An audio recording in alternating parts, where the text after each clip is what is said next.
Hello world, quick video today just to pose the question, what happened at the semi-final of Eurovision last night?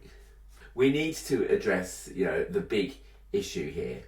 That is, how did a country that was actually being booed last night, let's make no mistake, it was being booed off stage, get so many votes, enough to actually end up in the final? Now, Twitter went a little bit viral last night with a video suggesting that the audience reaction that we were hearing on our tellies, at least in the UK, was not the same audience reaction that was actually going on in the hall.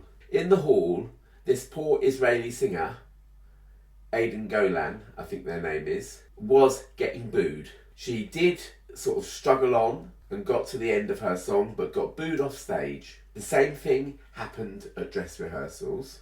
It is if you read the newspaper reports about that performance, she got booed off stage. So how does she get enough votes to win a place in the final?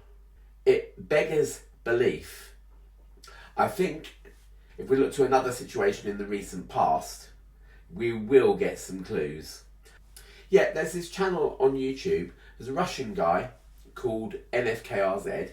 I think his first name is Roman. I've been watching him for a little while now. He's an absolutely outspoken opponent of Putin's policies, even before the special operation in 2022. What he says is that a lot of the Russian enthusiasm for the special operation is coming about via a lot of coercion going on. For example, if there is a rally in support of our boys going on in Chelyabinsk in Russia, there'll be whole factories, offices, stuff like that, all invited, i.e. given free tickets to attend, with certain little incentives, such as that week's paid holiday you had booked. You still want that, don't you? You want your promotion. Do you fancy an extra week's paid leave? That sort of thing, to encourage you to attend those events. But if you actually go round and look at their faces during the speeches and stuff like that, they're bored out of their minds. They don't really want to be there, but they are being encouraged and, fearing the whip of the Putin party, whatever they are, if they don't attend. That's the nub, really. Now, I'm not going to suggest that the EBU, God forbid, are organising people to come along and cheer for Israel, but Israel might be. Israel need a bit of popular support. Something like their act in the Eurovision Song Contest doing well, if not winning, would be something like a great big pat on the back for their policies, and that the people that oppose this genocide and whatever, and who are using the Eurovision Song Contest to go and boo them and make their feelings known, suddenly become the haters, as they always have been. As when Suella Braverman, at the first Israeli protest in London, said, "Oh, anti-Semitism's gone up over 1,000%, or something like that, just because we were out there. I was there taking photos, protesting this thing." Okay, I do have a certain amount of sympathy for Aidan Golan, as I kind of implied above. I think that she's just been put into an awful situation, as have all the performers. People saying that, performers should boycott, maybe aren't aware of the huge contractual obligations and legal obligations that there would be if they did boycott.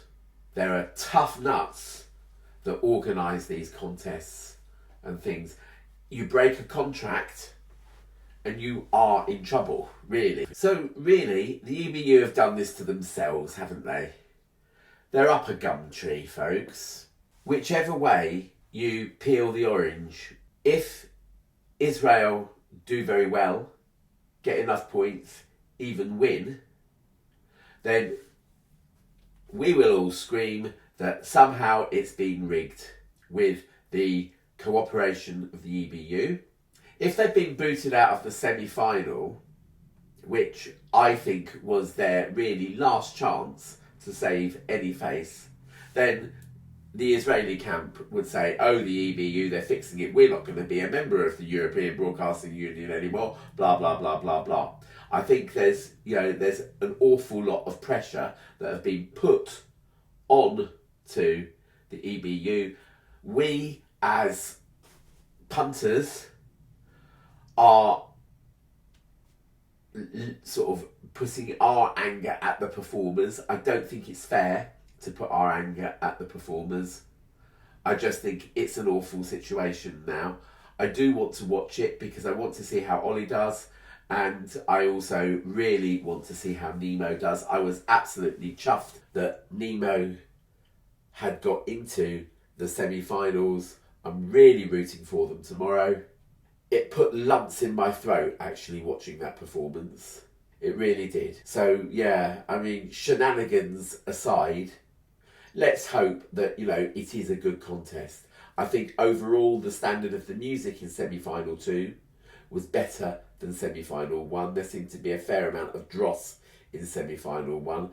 I will feel uncomfortable watching it, but I do want to watch it because I don't want a country to spoil my enjoyment of, something that I get a lot of pleasure out every year.